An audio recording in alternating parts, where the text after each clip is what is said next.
Hello guys, welcome to my channel amazing tech support. मैं हूं अखिल अंसारी, स्वागत करता हूं आपका। गाइज, आज हम बात करने वाले हैं एज्योर में वर्चुअल मशीन्स कैसे क्रिएट करते हैं। यदि आप एज्योर में विंडोज़ की वर्चुअल मशीन्स क्रिएट करना चाहते हो तो हम कैसे क्रिएट करेंगे और कौन कौन से स्टेप्स हमें फॉलो करने हैं, उसी पे आज हम ये सेशन जो है वो रिकॉर्ड कर रहे हैं। ठीक है गाइज, तो सबसे पहले हम देख लेते हैं कि steps to create Windows virtual machines. ठीक है, एक हम थोड़ा सा थ्योरेटिकल नॉलेज ले लेते हैं यहाँ से, फिर हम पोर्टल पे चलेंगे और उसके बाद वर्चुअल मशीन क्रिएट करेंगे। ठीक है, तो सबसे पहले आपको क्या करना होगा, सबसे पहला ऑप्शन है आपको log in to Azure portal. पहले आपको एज्योर पोर्टल पर लॉग इन करना है। उसके बाद में सर्च में जाके आपको वर्चुअल मशीन्स टाइप करना है। वर्चुअल मशीन टाइप करोगे, वहाँ पे आपको वर्चुअल मशीन का ऑप्शन मिल जाएगा। उस पर क्लिक करोगे तो उस वर्चुअल मशीन पर क्लिक करोगे, वहाँ पे आपको मिलेगा क्रिएट वर्चुअल मशीन्स का ऑप्शन। तो उस पर क्लिक करना है, click on create virtual machines, और उस पर क्लिक करने के बाद में आपको सेलेक्ट करना है फिर एज्योर वर्चुअल मशीन। ठीक है, तो ये ऑप्शन सेलेक्ट करने के बाद में फिर आपको ये ऑप्शन मिलेंगे। सबसे पहले वाला जो ऑप्शन मिलेगा वो आपको मिलेगा बेसिक, और बेसिक के अंदर ये सारे ऑप्शंस आपको मिलेंगे। ठीक है, तो सबसे पहले आपको मिलेगा सेलेक्ट सब्सक्रिप्शन। तो पहले आपको सब्सक्रिप्शन सेलेक्ट करना है, जिस भी सब्सक्रिप्शन के अंदर आप अपनी वर्चुअल मशीन्स क्रिएट करना चाहते हो। ठीक है, नेक्स्ट ऑप्शन मिलेगा आपको रिसोर्स ग्रुप। रिसोर्स ग्रुप का आपको सेलेक्ट करना होगा। यदि रिसोर्स ग्रुप ऑलरेडी क्रिएटेड है तो वो रिसोर्स ग्रुप सेलेक्ट कर लो, अगर उसमें आपको वर्चुअल मशीन्स क्रिएट करनी है। और यदि कोई नया रिसोर्स ग्रुप क्रिएट करना है, उसके अंदर आपको वर्चुअल मशीन्स क्रिएट करनी है, तो आप नया रिसोर्स ग्रुप क्रिएट कर सकते हो। ठीक है, उसके बाद में आपको type virtual machines name, virtual machines का नेम क्या रखना है वो आपको सेलेक्ट करना होगा, वहाँ पे टाइप करना होगा जो भी आप वर्चुअल मशीन्स का नाम रखना चाहते हो। ठीक है, उसके बाद में रीजन सेलेक्ट करना होगा कि कौन से रीजन में, कौन सी लोकेशन में आपको अपनी वर्चुअल मशीन से क्रिएट करनी है। उसके बाद में सेलेक्ट अवेलेबिलिटी ऑप्शन, ये आपको ऑप्शन मिलेगा जो कि मैंडेटरी नहीं है। यदि आप इसको यूज़ करना चाहते हो, उसको सेलेक्ट करना चाहते हो तो यूज़ कर लीजिए, अदरवाइज मैंडेटरी नहीं है। ठीक है, ऑप्शनल है, अपने अकॉर्डिंग, अपनी रिक्वायरमेंट के अकॉर्डिंग ये ऑप्शन आप सिलेक्ट कर सकते हो, अदरवाइज आप इसको स्किप कर देना। ठीक है, तो अवेलेबिलिटी वाला जो ऑप्शन है, इस पे हम आने वाले कुछ टाइम में वीडियोस रिकॉर्ड करेंगे, तो तब आपको मैं बताऊंगा कि अवेलेबिलिटी सेट्स क्या होता है, अवेलेबिलिटी जोन क्या होता है। इस ऑप्शन के अंदर ये दोनों चीज़ें मिलेंगी आपको, अवेलेबिलिटी सेट्स और अवेलेबिलिटी जोन्स। ठीक है, तो फिलहाल हम इसको नॉट मैंडेटरी मैंने यहाँ पे डाल दिया, कोई मैंडेटरी नहीं है, इसको हम स्किप कर देंगे। जब हम वर्चुअल मशीन्स क्रिएट करेंगे ना अपनी, तो इसको हम अभी फिलहाल स्किप कर देंगे, इसको हम यूज़ नहीं करेंगे। जब अवेलेबिलिटी सेट्स या अवेलेबिलिटी जोन का हम प्रैक्टिकल करेंगे तो उसमें मैं आपको बताऊंगा कि अवेलेबिलिटी सेट्स, अवेलेबिलिटी ये जोन ये क्या होता है। ठीक है, उसके बाद में आपको मिलेगा select security type. Security type में भी आप उसको मैंडेटरी नहीं है, आप नोट कर सकते हो। ठीक है, तो ये भी मैं आपको जब इसकी वीडियोस आगे रिकॉर्ड करेंगे हम तो तब बताऊंगा। ठीक है, उसके बाद में नेक्स्ट मिलेगा आपको select image operating system which we want to install in VM. जो भी वर्चुअल मशीन्स में आप ऑपरेटिंग सिस्टम इंस्टॉल करना चाहते हो, जिस ऑपरेटिंग सिस्टम की वर्चुअल मशीन्स आप क्रिएट करना चाहते हो वो ऑपरेटिंग सिस्टम हम सेलेक्ट कर लेंगे। उसके बाद में ऑप्शन मिलेगा साइज़ ऑफ वर्चुअल मशीन्स।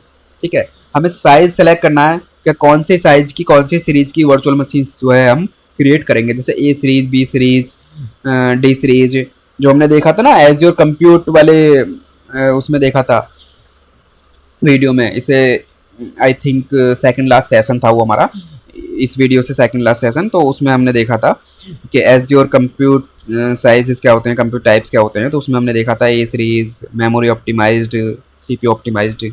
ठीक है, तो वहाँ से हम अपनी जो A series, B series, D series जो भी वर्चुअल मशीन सेलेक्ट करनी है वो हम सेलेक्ट कर सकते हैं। ठीक है, उसके बाद में type user name and password, user name and password देना होगा वर्चुअल मशीन्स के लिए। ठीक है, उसके बाद में सेलेक्ट इनबाउंड रूल पोर्ट। ठीक है, इनबाउंड रूल पोर्ट सेलेक्ट करना होगा। सपोज करो आपको वर्चुअल मशीन्स एक्सेस करनी है, आपने वर्चुअल मशीन्स क्रिएट तो कर ली। ठीक है, अब एज्योर वर्चुअल मशीन्स आपने क्रिएट कर ली, बट उसको आप एक्सेस कैसे करोगे, तो एक्सेस करने के लिए आपको आरडीपी पोर्ट जो है वो इनेबल करना होगा। तो उसी के लिए यहाँ पे आपको ये ऑप्शन दिया हुआ है सेलेक्ट इनबाउंड रूल पोर्ट, और उसमें हमें आरडीपी सेलेक्ट करके, आरडीपी का पोर्ट नंबर होता है 3389। ठीक है, तो उसको सेलेक्ट करना होगा ताकि हम अपनी वर्चुअल मशीन्स का रिमोट ले सकें।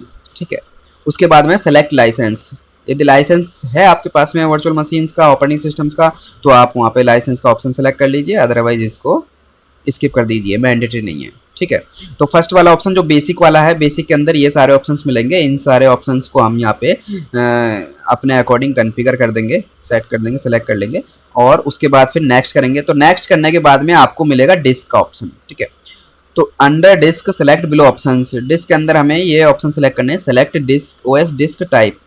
ओएस डिस्क टाइप हम सेलेक्ट कर लेंगे कि आपको कौन सी डिस्क लेनी है, लाइक स्टैंडर्ड HDD लेनी है या SDD लेनी, SSD लेनी है या फिर प्रीमियम SSD लेनी है। ठीक है, HDD लेंगे तो उसकी कॉस्ट कम होगी, SSD लेंगे तो उसकी कॉस्ट जो थोड़ी ज़्यादा होगी। ठीक है, परफॉर्मेंस अच्छी मिलेगी। ठीक है, तो उसके बाद में नेक्स्ट ऑप्शन है आपका सिलेक्ट का एनक्रिप्शन टाइप। एनक्रिप्शन टाइप जो बाय डिफ़ॉल्ट है, जो माइक्रोसॉफ्ट दे रहा है बाय डिफ़ॉल्ट, वो आप सेलेक्ट कर सकते हो। और यदि और कोई एनक्रिप्शन आपको चूज़ करना है तो वहाँ पे उसका ऑप्शन मिल जाएगा, तो वहाँ पे आप सेलेक्ट करके आप एनक्रिप्शन सेट कर सकते हो। ठीक है, उसके बाद में नेक्स्ट करेंगे तो नेक्स्ट के बाद में ऑप्शन मिलेगा आपको नेटवर्किंग का। नेटवर्किंग के अंदर हमें ऑप्शन मिलेंगे सेलेक्ट वर्चुअल नेटवर्क। एक वर्चुअल नेटवर्क हमें सेलेक्ट करना होगा। यदि वर्चुअल नेटवर्क ऑलरेडी क्रिएटेड है तो उसको सेलेक्ट कर लीजिए, उसी वर्चुअल नेटवर्क के अंदर यदि वर्चुअल मशीन्स क्रिएट करनी है। और यदि वर्चुअल नेटवर्क क्रिएट नहीं है तो आप क्रिएट कर लीजिए। ठीक है, उसके नीचे select public IP. Public IP का ऑप्शन मिलेगा आपको, पब्लिक आईपी का ऑप्शन सेलेक्ट करना है। ठीक है, ताकि हमारी जो वर्चुअल मशीन्स है वो RDP के थ्रू एक्सेस हो सके, कहीं भी इंटरनेट के थ्रू एक्सेस हो सके। ठीक है, select network security group. Network security group select करना है, नॉट मैंडेटरी है, आपकी मर्जी है, करना चाहो नहीं करना चाहो। ठीक है, तो नेटवर्क सिक्योरिटी ग्रुप क्या है, आपके पोर्ट्स को, यहाँ पे हम अपने पोर्ट्स को, अपनी सर्विसेज को इनेबल डिसेबल ब्लॉक कर सकते हैं। जैसे आपको इंटरनेट एक्सेस ब्लॉक करना है, ठीक है, तो हम यहाँ पे इनेबल डिसेबल कर सकते हैं पोर्ट्स को। RDP ब्लॉक करना है तो RDP का पोर्ट ब्लॉक कर सकते हैं। ठीक है, उससे ये चीज़ हम कर सकते हैं इसमें। ठीक है, तो आपकी मर्जी है, इसको इनेबल करना चाहो, डिसेबल करना चाहो। ठीक है, सेलेक्ट पब्लिक इनबाउंड पोर्ट। ठीक है, पब्लिक इनबाउंड पोर्ट यहाँ पे हम सेलेक्ट कर लेंगे। तो पोर्ट नंबर जैसे RDP पोर्ट 3389 हमें इनेबल करना है, क्योंकि हमें RDP का एक्सेस चाहिए, अपने वर्चुअल मशीन्स का रिमोट एक्सेस लेना है उसके लिए। ठीक है, उसके बाद में select load balancing for load balance not mandatory. ठीक है, लोड बैलेंस करना है। सपोज करो आपके एक वर्चुअल मशीन्स क्रिएट की हुई है किसी डेटा सेंटर में और वो डाउन हो जाती है, तो आपका जो वर्क है, सारा टास्क है, प्रोडक्शन है, वो आपका डाउन हो जाएगा। तो उसके ऐसी सिचुएशन से को अवॉइड करने के लिए हमें क्या करना होगा, हमें एक और वर्चुअल मशीन्स क्रिएट करनी होगी। ठीक है, दो तो वर्चुअल मशीन्स क्रिएट करनी होगी और एक लोड बैलेंसर क्रिएट करना होगा। तो जब हम लोड बैलेंसर क्रिएट करेंगे, उस लोड बैलेंसर के अंदर वो दोनों वर्चुअल मशीन्स हम ऐड कर देंगे। और ऐड करने के बाद में ये सपोज करो एक वर्चुअल मशीन हमारी डाउन है, तो हमारा जो लोड बैलेंसर है वो हमारी सारी सर्विसेज को राउट कर देगा, सारी एप्लीकेशन को राउट कर देगा, सर्विसेज को वो किस पे कर देगा, सेकेंडरी जो वर्चुअल मशीन्स है उस पे राउट कर देगा और वहाँ से हम सारी अपनी सर्विसेज को, एप्लीकेशंस को एक्सेस कर सकते हैं। तो हमारा जो है जो प्रोडक्शन है, जो टास्क है, जो सर्विसेज है, हमारा वर्क हैम्पर्ड नहीं होगा। ठीक है, उसके बाद नेक्स्ट ऑप्शन आपको मिलता है under management, select below option. Management का ऑप्शन मिलेगा, उसके अंदर ये सारे ऑप्शंस मिलेंगे। ठीक है, तो मैनेजमेंट मेन्यू के अंदर आपको select boot diagnostic under monitoring, not mandatory है, मर्जी आपकी।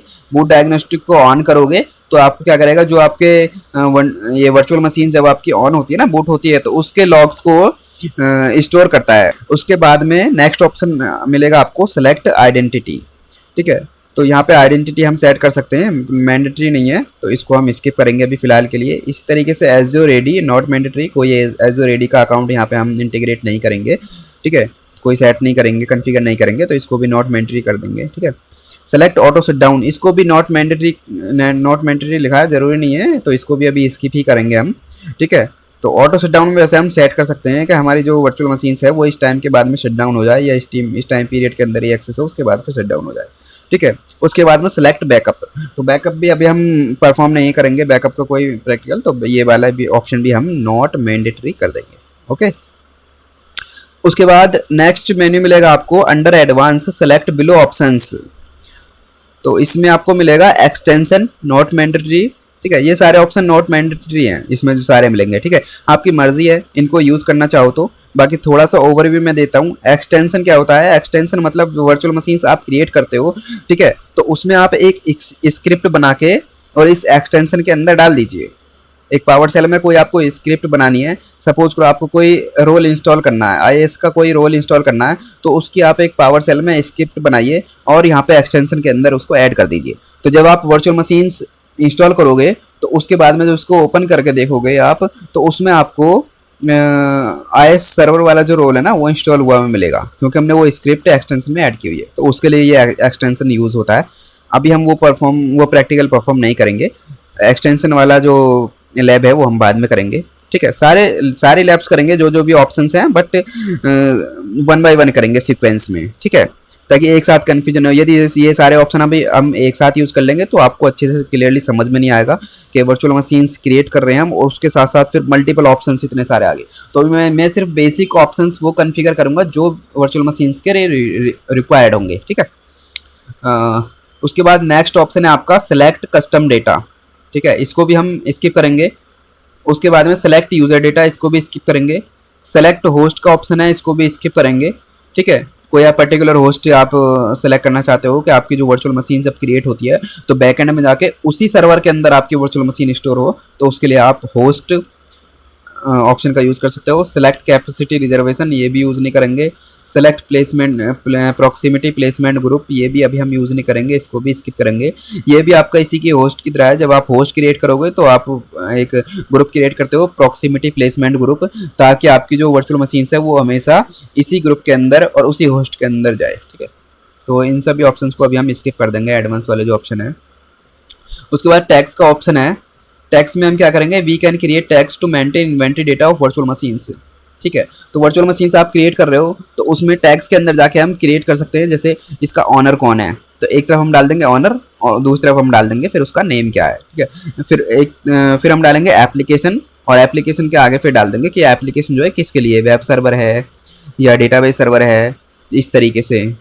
ठीक है, लोकेशन क्या है, रीजन क्या है, तो ये सारी चीज़ें इस तरीके से हम वहाँ पर टैक्स में डाल देंगे, तो एक इन्वेंट्री हमारी मेंटेन हो जाएगी। तो जब हम इस वर्चुअल मशीन्स को ओपन करके देखेंगे, पोर्टल पे देखेंगे इस वर्चुअल मशीन्स को, तो वहाँ पे हमें टैक्स में दिख जाएगा कि इसका ऑनर कौन है, ये सर्वर जो है, ये एप्लीकेशन जो है ये किसके लिए यूज़ हो रही है, कौन सी एप्लीकेशन इस वर्चुअल मशीन्स पे यूज़ हो रही है, क्या इसका आईपी एड्रेस है, कौन से रीजन में क्रिएटेड है, वो सारी चीज़ें हमें इसमें टैक्स के अंदर यहाँ पे दिख जाएंगे। ठीक है, उसके बाद नेक्स्ट ऑप्शन है आपका under review and create select below options.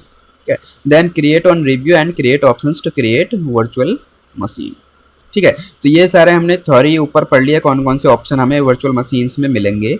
ठीक है, मैं यहाँ पे आपको स्क्रीनशॉट्स भी दिखा देता हूँ। जब आप वर्चुअल मशीन्स यहाँ पे सर्च करोगे तो सर्च के अंदर यहाँ पे वर्चुअल मशीन्स पर जाओगे, क्रिएट के अंदर जाओगे, यहाँ पे आपको select as your virtual machines, इस पर क्लिक करना है। जो मैंने आपको यहाँ बताया था ना, click on create virtual machine, फिर select as your virtual machines, वही मैंने यहाँ पे स्क्रीनशॉट में दिया हुआ है। इस तरीके से आप यहाँ पे वर्चुअल मशीन्स क्रिएट करोगे। ठीक है, अब टेंशन मत लीजिए, अभी हम पोर्टल पे चलेंगे तो वहाँ पे प्रॉपर लैब करेंगे वर्चुअल मशीन्स कैसे क्रिएट करनी है। ठीक है, अभी आपको मैं एक ओवरव्यू बता रहा हूँ। ठीक है, थ्योरी और स्क्रीनशॉट के थ्रू। उसके बाद में ये ऑप्शन मिलेगा आपको बेसिक के अंदर, जो मैंने आपको बताया था, subscription, resource group, virtual machine का नेम देना है, रीजन कौन सा है, availability options, security type, images. ठीक है, उसके बाद में साइज़ कौन सा लेना है वर्चुअल मशीन्स का, password, user name password set करना है, इनबाउंड RDP 3389 पोर्ट इनेबल करना है और नेक्स्ट करना है। तो जो ऑप्शन मैंने आपको ऊपर बताए हैं अभी थोड़े में, वही सारे ऑप्शन मैं आपको यहाँ पे दिखा रहा हूँ। डिस्क में वही ऑप्शन मिलेंगे, डिस्क सेलेक्ट करना है और आपको एनक्रिप्शन टाइप करना है अगर एनक्रिप्शन को चेंज करना चाहते हो तो। ठीक है, उसके बाद में नीचे चलते हैं, नेटवर्किंग के अंदर वही वर्चुअल नेटवर्क आपको क्रिएट करना है, पब्लिक IP आपको चाहिए होगा, नेटवर्क सिक्योरिटी ग्रुप आप चूज कर लीजिए, कोई नहीं देना है या बेसिक देना है या एडवांस। पब्लिक इनबाउंड पोर्ट आपको 3389 इनेबल करना है, नहीं इनेबल करना है, ये और पोर्ट इनेबल करने नहीं। ठीक है, उसके बाद नेक्स्ट कर देंगे मैनेजमेंट के अंदर देखिए वही ऑप्शन आ रहे हैं जो मैंने बताया था आपको, बूट डायग्नोस्टिक का ऑप्शन आ रहा है, आइडेंटिटी का, Azure AD, auto shut down, ये सारे ऑप्शन हमें स्किप करने हैं जब हम अपनी लैब करेंगे। उसके बाद एडवांस में जाके यहाँ पे एक्सटेंशन का ऑप्शन आ रहा है, select an extension to install, यहाँ पे हम स्क्रिप्ट ऐड कर देंगे और फिर उसके अकॉर्डिंग हम स्क्रिप्ट में जो भी है, सपोज IIS सर्वर इंस्टॉल करना है तो वो हमारा वर्चुअल मशीन्स में ऑटोमेटिक इंस्टॉल हो जाएगा स्क्रिप्ट के थ्रू। यहाँ पे कस्टम डेटा में वही है, पास है स्क्रिप्ट, एक कन्फिग्रेशन कोई हम स्क्रिप्ट यहाँ पे ऐड कर सकते हैं। ठीक है, और उसके बाद में यूज़र डेटा वही ऑप्शन है, फिर होस्ट के अंदर होस्ट ग्रुप आ गया, प्रॉक्सिमिटी प्लेसमेंट ग्रुप। नेक्स्ट करते हैं, टैक्स का ऑप्शन आ गया। टैक्स के अंदर ये देखिए जो मैंने आपको बताया था, यहाँ पे ऑनर डाल दो, यहाँ पे उसकी वैल्यू डाल दो, फिर उसके यहाँ पे नीचे डाल दो एप्लीकेशन, कौन सी एप्लीकेशन इसमें यूज़ हो रही है, फिर आप आईपी एड्रेस, फिर यहाँ इसका आईपी एड्रेस डाल दो, फिर आप रीजन डाल दो, रीजन कौन से लोकेशन में वो डाल दो। इस तरीके से यहाँ पे इन्वेंटरी मैनेज कर सकते हैं। उसके बाद में नेक्स्ट रिव्यू एंड क्रिएट करेंगे और फिर रिव्यू एंड क्रिएट कर देंगे। ठीक है, तो गाइस ये थ्योरी मैंने आपको बता दिया है। ठीक है, थ्योरी का ओवरव्यू दे दिया है। अब हम चलते हैं अपनी लैब पर। ठीक है, लैब को ये क्रिएट करते हैं अभी हम एज़्योर वर्चुअल मशीन्स की। गूगल क्रोम पे गया, मैं अपने पोर्टल पे जाता हूँ। एज़्योर पोर्टल पे जाने के बाद में यहाँ पे आप वर्चुअल मशीन सर्च करोगे।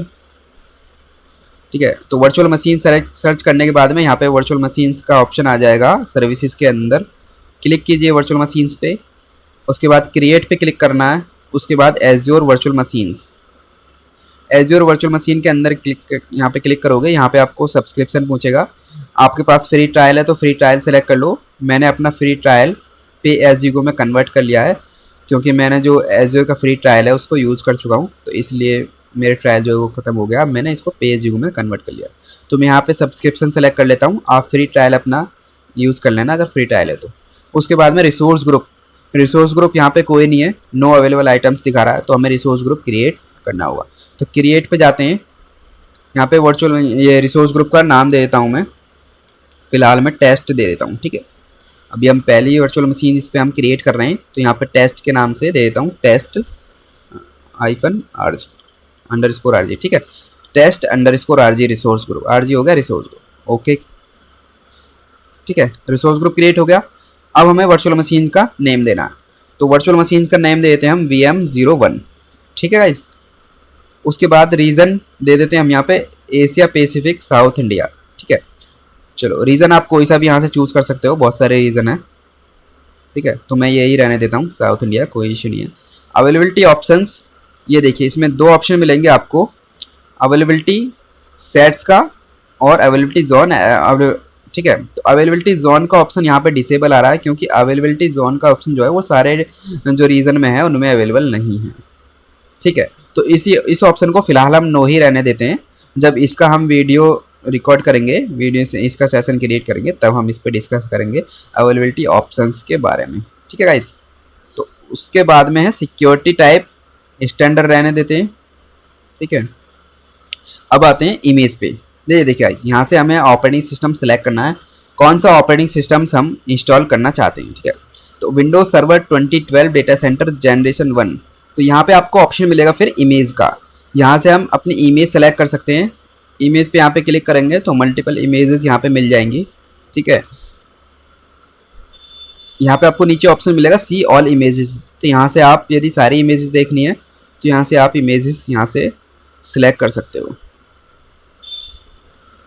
ठीक है गाइस, तो अभी फ़िलहाल हम वापस जाते हैं और यहाँ से Windows server 2012 data centre generation 1 ये इमेज में सेलेक्ट कर लेता हूँ।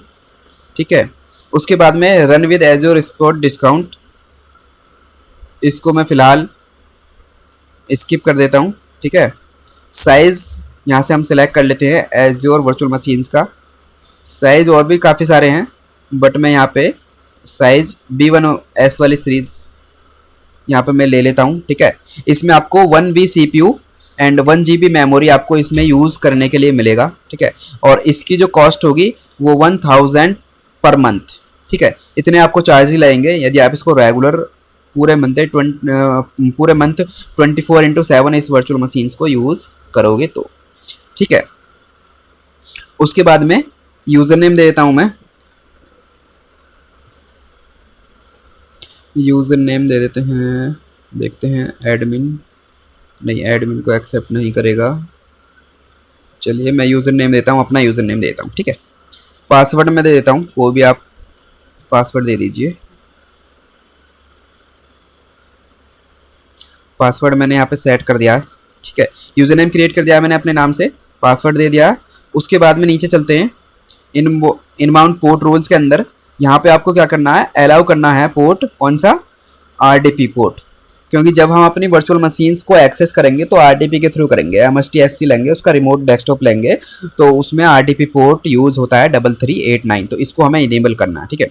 उसके अलावा वर्चुअल मशीन्स पे हमें ना तो हमें अभी इंटरनेट एक्सेस करना है, यदि इंटरनेट एक्सेस करना है तो आप ये टिक कर दीजिए, ठीक है, तो आपको वर्चुअल मशीन्स पे इंटरनेट एक्सेस हो जाएगा। बट हमें अभी इंटरनेट एक्सेस नहीं करना है वर्चुअल मशीन्स पे, सिर्फ हमें आरडीपी एक्सेस करना है रिमोट डेस्कटॉप, ठीक है। उसके बाद में लाइसेंस का ऑप्शन यहाँ पे आपको मिल जाएगा, save up to 49% with a licence you already own using Azure hybrid benefits. Suppose that आपके पास में ऑलरेडी एक virtual machine sorry operating systems का लाइसेंस है, ठीक है, तो वो लाइसेंस आप यहाँ पे यूज़ करके अपने जो इसकी कॉस्ट है ना आपके वर्चुअल मशीन्स की, वो 49% कॉस्ट इसके रिड्यूस कर सकते हो, ठीक है। नहीं है तो कोई बात नहीं, ठीक है, नेक्स्ट कर दीजिए। नेक्स्ट करने के बाद डिस्क के अंदर आ गए हम। डिस्क में आपको ओएस डिस्क टाइप यहाँ से सेलेक्ट करना होगा। यहाँ पे क्लिक करेंगे तो यहाँ पे आपको 3 ऑप्शन मिलेंगे जो मैंने आपको बताया था। एक आपको HDD का मिलेगा, HDD के बाद में स्टैंडर्ड SSD और प्रीमियम SSD, 2 SSD के मिलेंगे, ठीक है। तो यदि आपको HDD लेना है तो इसमें आपको लो कॉस्ट लगेगी, मतलब चार्जेस जो है वो कम लगेंगे। और यदि आपको SSD लेना है तो इसमें आपके थोड़े चार्जेस ज़्यादा लगेंगे। प्रीमियम लेना है तो और इसकी ज़्यादा चार्ज लगेंगे, ठीक है। Best for production and performance sensitive workloads, अगर प्रोडक्शन में यूज़ करना चाहते हो और परफॉर्मेंस अच्छी चाहिए आपको तो प्रीमियम SSD ले लीजिए। यदि वेब सर्वर्स के लिए चाहिए या फिर कोई एप्लीकेशंस हैं जिसको ज़्यादा मतलब एक नॉर्मल परफॉर्मेंस चाहिए बट इतनी हाई फाई भी नहीं चाहिए, तो उसमें आप स्टैंडर्ड SSD ले सकते हो, ठीक है। और आपको सिर्फ बैकअप वगैरह या फिर एक नॉर्मल उसके लिए चाहिए तो आप स्टैंडर्ड HDD ले सकते हो, ठीक है। चलिए मैं स्टैंडर्ड HDD ले लेता हूँ, ठीक है, क्योंकि मेरा PSGO का ये सब्सक्रिप्शन है, इसमें थोड़े से मेरे को चार्ज लगेंगे तो मैं फ़िलहाल ये स्टैंडर्ड वाला ही ले लेता हूँ, ठीक है। उसके बाद में ये ऑप्शन है डिलीट विद VM। ये ऑप्शन इन्होंने दिया हुआ है इसलिए कि जब आप अपनी वर्चुअल मशीन्स को डिलीट करोगे तो ये आपके डिस्क जो है वो वर्चुअल मशीन्स के साथ ही डिलीट हो जाए। ऐसा नहीं हो कि वर्चुअल मशीन्स तो आपने डिलीट कर दी लेकिन आपकी डिस्क डिलीट नहीं हो तो उसके चार्जेस आपको लगते रहेंगे, तो इसलिए ये ऑप्शन है, अच्छा ऑप्शन दिया हुआ है, इसको टिक कर दीजिए, ठीक है। इनेबल एनक्रिप्शन एट होस्ट, ये नहीं करना है, ठीक है। हमें एनक्रिप्शन टाइप, या देखिए 3 एनक्रिप्शन आपको मिलेंगे। डिफ़ॉल्ट वाला जो है encryption at rest with a platform managed की, ठीक है, माइक्रोसॉफ्ट मैनेज कर रहा है, ठीक है। Encryption at rest with a customer manage की, इसमें हम खुद मैनेज करेंगे इसकी की को। नेक्स्ट है आपका double encryption with platform manage and customer managed की, इसमें दोनों ऑप्शन होंगे लास्ट वाले में कि आपका माइक्रोसॉफ्ट का जो एनक्रिप्शन है वो भी होगा और हमने जो एनक्रिप्शन लगाया हुआ है उसका भी एनक्रिप्शन होगा, ठीक है। तो फिलहाल हम यही रहने देते हैं बाय डिफॉल्ट वाला एनक्रिप्शन, ठीक है। और कोई ऑप्शन इसमें हम चूज नहीं करते हैं, नेक्स्ट कर देते हैं इसमें। नेक्स्ट करने के बाद में यहाँ पे आपको नेटवर्किंग का ऑप्शन मिलेगा। नेटवर्किंग में आपको वर्चुअल नेटवर्क क्रिएट करना है, क्योंकि हमने वर्चुअल नेटवर्क कोई क्रिएट नहीं किया हुआ है, ठीक है। वैसे यहाँ पे आपको ये बाय डिफ़ॉल्ट दे देगा कि ये वर्चुअल नेटवर्क आप क्रिएट कर सकते हो, ठीक है। तो यदि आप वो वर्चुअल नेटवर्क नहीं क्रिएट करना चाहते, ये देखिए इसने ना ऑटोमेटिक एक वर्चुअल नेटवर्क क्रिएट कर दिया। जो हमने रिसोर्स ग्रुप क्रिएट किया था test_RG-VNet करके इसने वर्चुअल नेटवर्क क्रिएट कर दिया। VNet होता है आपका वर्चुअल नेटवर्क, इसके शॉर्ट में ये दिया हुआ है VNet, ठीक है। तो यदि ये नहीं रखना है वर्चुअल नेटवर्क तो आप और कोई क्रिएट कर लीजिए, यहाँ से आप क्रिएट कर सकते हो, ठीक है। बट कोई नहीं, फिलहाल हम इसी को रहने देते हैं, ठीक है। उसके बाद सबनेट इसने डिफ़ॉल्ट ले लिया है, 10 वाली सीरीज़ यहाँ से इसने ले लिया, ठीक है। तो हम और कोई भी सीरीज यहाँ पे क्रिएट कर सकते हैं। यदि हम वर्चुअल नेटवर्क क्रिएट करेंगे तो यहाँ पर सबनेट का ऑप्शन आता है, ये सबनेट का, तो यहाँ पे हम सबनेट क्रिएट कर सकते हैं। एड्रेस स्पेस यहाँ पे हम क्रिएट कर सकते हैं, ठीक है। तो इसको क्लोज कर दीजिए, बाय डिफ़ॉल्ट हम रहने देते हैं, कोई इशू नहीं है। 10 सीरीज़ का ले लेते हैं हम। उसके बाद नेटवर्क सिक्योरिटी ग्रुप, ठीक है, इसको बाय डिफ़ॉल्ट ऐसे ही रहने देते हैं, कोई चेंजेस नहीं करने। पोर्ट हमने इनेबल कर दिया था पहले, तो RDP पोर्ट इनेबल रहने देते हैं ऐसे ही 3389 रिमोट के लिए। और ये देखिए यहाँ पे ये भी ऑप्शन आ रहा है, इसमें भी वही ऑप्शन दिया है जो डिस्क में दिया होता है, delete public IP and NIC when VM is deleted. तो ऑप्शन को टिक कर दीजिए, ये ऑप्शन अच्छा ऑप्शन है तो इस तरीके से आपका कोई भी रिसोर्स जो है वो बचेगा नहीं जब आप वर्चुअल मशीन डिलीट करोगे, ठीक है। उसके बाद में लोड बैलेंसिंग का ऑप्शन आ गया, जो मैंने आपको बताया था, लोड बैलेंसिंग, ठीक है। तो यदि आपके सिंगल वर्चुअल मशीन्स यूज़ करते हो और वो डाउन हो जाती है, तो आपका जो वर्क जो है वो हैम्पर हो जाएगा, आपका प्रोडक्शन डाउन हो जाएगा। तो उस केस में आपको क्या करना होगा, आप मल्टीपल वर्चुअल मशीन्स आप क्रिएट कर लीजिए, मल्टीपल वेब सर्वर्स आप क्रिएट कर लीजिए, और एक लोड बैलेंसर क्रिएट करके आप उन वर्चुअल मशीन्स को सारी वर्चुअल मशीन्स को आप लोड बैलेंसर के अंदर अटैच कर दीजिए, ताकि एक वर्चुअल मशीन डाउन हो तो लोड बैलेंसर आपका दूसरी वर्चुअल मशीन से आपकी सारी सर्विसेज को एक्सेस करा दे, ठीक है। तो अभी ज़्यादा इसकी डिटेल्स में नहीं जा रहे हैं। जब लोड बैलेंसर, ट्रैफिक मैनेजर, इन सब के ऑप्शन ये हम प्रैक्टिकल करेंगे, लैब करेंगे, तो फिर हम इसके बारे में अच्छे से डिस्कस करेंगे, ठीक है। तो अभी नेक्स्ट पे क्लिक करते हैं। मैनेजमेंट के अंदर हम कोई ऑप्शन अभी फ़िलहाल नहीं ले रहे हैं। बूट डायग्नोस्टिक को आप डिसेबल कर दीजिए, ठीक है। और उसके बाद आइडेंटिटी हमें नहीं चाहिए, एडी अकाउंट कोई ऐड नहीं कर रहे हैं इसमें, ऑटो शट डाउन इनेबल नहीं कर रहे हैं, बैकअप अभी हम नहीं ले रहे हैं, ठीक है। तो कोई भी ऑप्शन इसमें से हम नहीं ले रहे हैं, ठीक है, सारे हम डिसेबल कर देते हैं, ठीक है। तो आगे इन सारे ऑप्शंस को डिस्कस करेंगे, ऑटो शट डाउन का, बैकअप कैसे लेते हैं वर्चुअल मशीन्स का, ठीक है। नेक्स्ट कर देते हैं, इसको भी हम नेक्स्ट कर देते हैं, कोई ऑप्शन इसमें से हम नहीं ले रहे हैं, ठीक है। इसमें वही एक्सटेंशन देना है, कस्टमर डेटा देना है, ये सारे ऑप्शन, प्रॉक्सिमिटी, प्लेसमेंट, ठीक है। नेक्स्ट कर देते हैं। रिव्यू में यहाँ पे हम चलिए डाल देते हैं एक बार, ऑनर कौन है इसका, मैं अपना नाम देता हूँ, एप्लीकेशन, चलिए कोई भी डाल देता हूँ, मान लीजिए चलो वेब सर्वर डाल देता हूँ, ठीक है। तो इस तरीके से हम जो है इन्वेंट्री मैनेज कर सकते हैं। अब यहाँ पे हम क्लिक करेंगे नेक्स्ट, रिव्यू एंड क्रिएट। अब ये आपको रनिंग फाइनल वैलिडेशन, अब जो आपने कॉन्फ़िगरेशन की है ना स्टार्टिंग से लेकर अब तक, बेसिक से लेकर यहाँ तक रिव्यू तक, तो ये उसको वैलिडेट करेगा कि आपकी जो कॉन्फ़िगरेशन है वो करेक्ट है या कहीं कोई मिसमैच है, कोई कॉन्फ़िगरेशन कोई गलत है, तो उसको वैलिडेट करेगा। यदि वैलिडेशन पास हो जाता है तो फिर हम वर्चुअल मशीन्स क्रिएट कर सकते हैं जो हमने कॉन्फ़िगरेशन किया है उसके अकॉर्डिंग, ठीक है।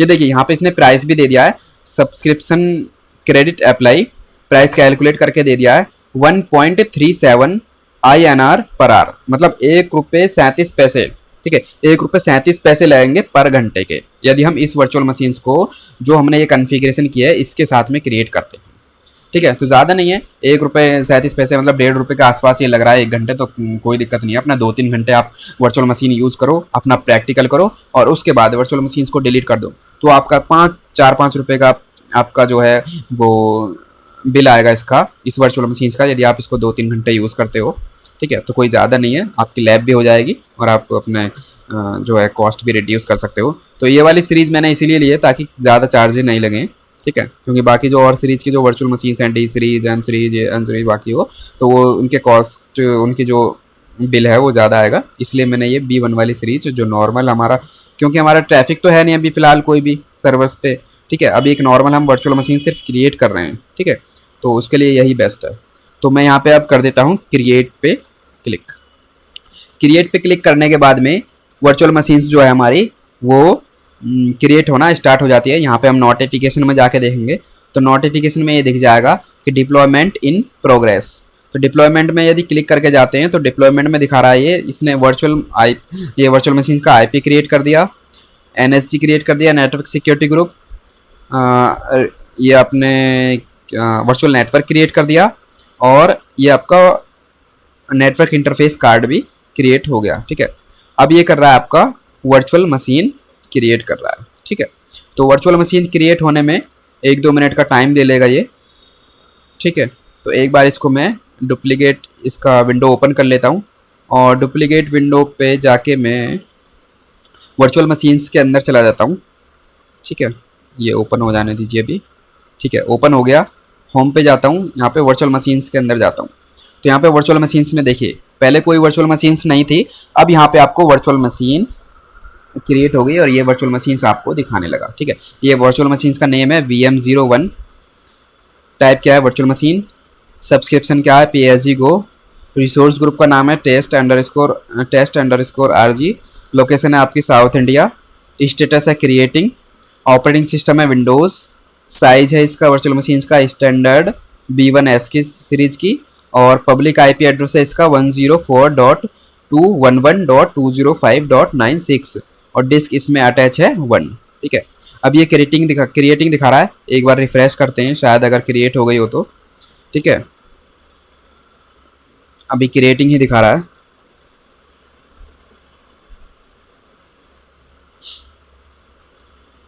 देख लेते हैं एक बार। मैं यहाँ पे कनेक्ट पे जाता हूँ, या तो यहाँ से आप इसको कॉपी कर लीजिए इसके पब्लिक आईपी एड्रेस को, और जो हमने आरडीपी का पोर्ट इनेबल किया था ना, अब ये देखिए मैं यहाँ पे आरडीपी पे जाता हूँ।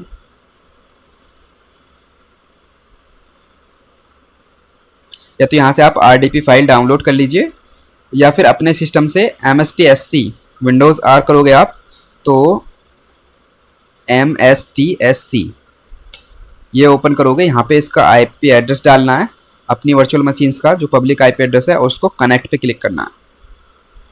ये देखिए यूज़र नेम पासवर्ड के लिए ऑप्शन आ गया, मतलब हमारी वर्चुअल मशीन जो है वो एक्सेसिबल है, जो नेटवर्क की कन्फिग्रेशन हमने दी थी वो करेक्ट है जो वर्चुअल मशीन्स में।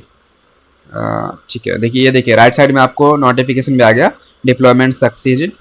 ठीक है, यहाँ पे मैं पासवर्ड डाल देता हूँ जो वर्चुअल मशीन क्रिएट करते टाइम हमने पासवर्ड सेट किया था, और ओके पे क्लिक करता हूँ। सॉरी, पासवर्ड नहीं लेगा, शायद मैंने यूज़र नेम गलत डाल दिया, मैंने सिर्फ आकिल नाम दिया था, और पासवर्ड डाल देता हूँ मैं। ठीक है, तो यूज़र नेम दे दिया है, पासवर्ड दे दिया है, ओके पे क्लिक किया, यस पे क्लिक किया।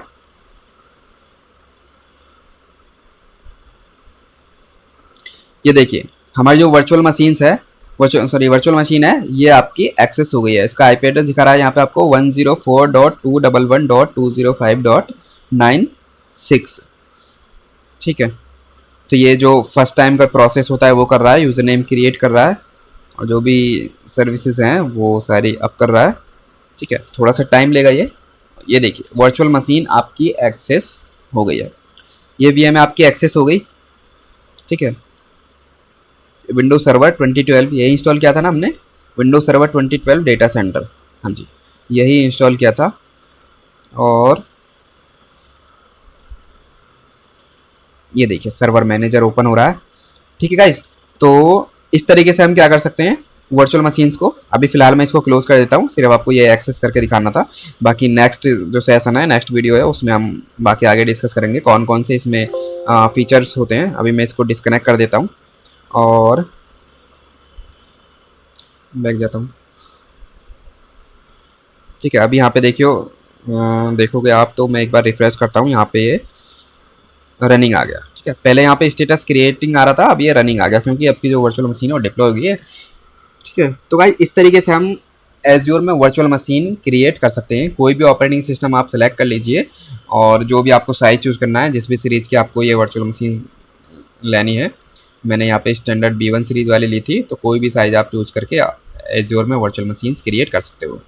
तो गाइज़ उम्मीद करता हूँ मेरे द्वारा शेयर की इन्फॉर्मेशन आपको पसंद आई होगी। यदि पसंद आई है तो प्लीज़ वीडियो को लाइक कीजिए, शेयर कीजिए, कमेंट कीजिए, और अपने फ्रेंड्स के साथ शेयर कीजिए, और प्लीज़ चैनल को सब्सक्राइब कीजिए ताकि मैं और भी एजुकेशनल एंड टेक्निकल वीडियोज़ आपके साथ शेयर करता रहूँ। ठीक है गाइज़, तो बाकी जो एज्योर वर्चुअल मशीन के फीचर्स वगैरह हैं वो हम नेक्स्ट वीडियो में डिस्कस करते हैं। ठीक है, तो गाइज़ मिलते हैं नेक्स्ट वीडियो में।